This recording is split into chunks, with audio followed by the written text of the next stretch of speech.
السلام علیکم every one. یقیناً ذوالحجہ کے پہلے 10 دن اسلام میں بے حد اہمیت رکھتے ہیں۔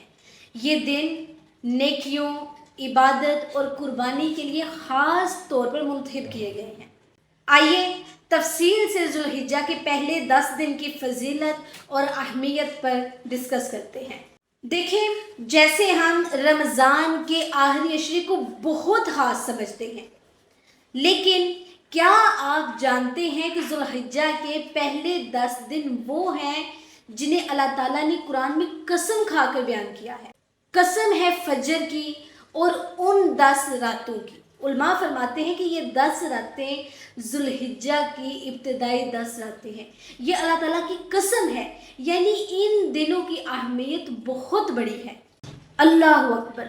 اور جن دنوں کی قسم اللہ سبحانہ تعالیٰ کھا رہے ہو، رسول صلی اللہ علیہ وسلم نے فرمایا دنیا کے کسی بھی دن میں کیے گئے نیک اعمال اللہ تعالیٰ کو ان 10 دنوں میں کیے گئے نیک اعمال سے زیادہ محبوب نہیں ہو سکتے۔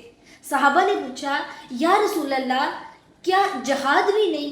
فرمایا جہاد بھی نہیں، سوائے اس شخص کے جو اپنی جان مال لے کر نکلا اور کچھ واپس نہ آیا۔ یعنی ان دنوں میں کی جانے والی عبادت کا درجہ اتنا بلند ہے کہ جہاد جیسے عمل سے بھی زیادہ افضل ہو سکتا ہے۔ ان دنوں کی خاص عبادت کیا ہے؟ روزہ رکھنا، خاص طور پر یوم عرفہ کا روزہ۔ جو یوم عرفہ کا روزہ رکھے اس کے ایک پچھلے اور ایک آنے والے سال کے گناہ معاف کر دیے جاتے ہیں۔ اور ان دنوں میں مرد، عورتیں، بچے سب بلند آواز میں تکبیرات کہیں، اللہ اکبر، اللہ اکبر، لا الہ الا اللہ واللہ اکبر، اللہ اکبر وللہ الحمد۔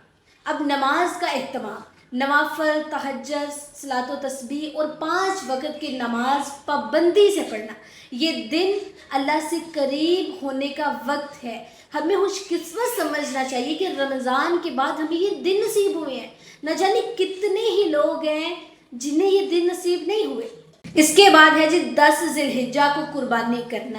یہ ابراہیمی سنت ہے، جو صرف جانور ذبح کرنا نہیں بلکہ اللہ کے لیے دل کی قربانی ہے۔ توبہ، استغفار، صدقہ، قرآن کی تلاوت اور دعا۔ یاد رکھیں، یہ دن غفلت کے نہیں، رجوع کے دن ہے۔ اللہ کی طرف پلٹنے اور اپنی زندگی کا رخ بدلنے کا سنہری موقع ہے۔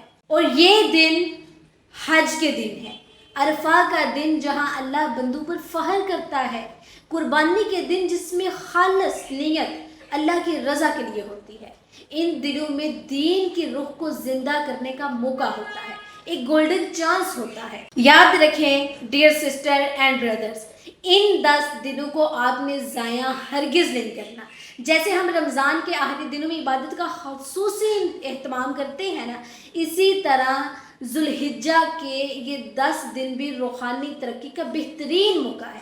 نیت کریں، روزہ رکھیں، ذکر کریں، قرآن پڑھیں، تلاوت کریں، صدقہ کریں، دوسروں کی مدد کریں، گناہوں سے بچیں اور سب سے بڑھ کر دل سے اللہ کے قریب ہو جائیں اور دعا کریں کہ یا اللہ ہمیں ان بابرکت دنوں کی قدر کرنے کی توفیق عطا فرما، ہمیں سچا عبادت گزار اور شکر گزار بندہ بنا، ہمارے گناہوں کو معاف فرما، ہماری قربانیاں قبول فرما اور ہمیں اپنی رضا عطا فرما۔ آمین یا رب العالمین۔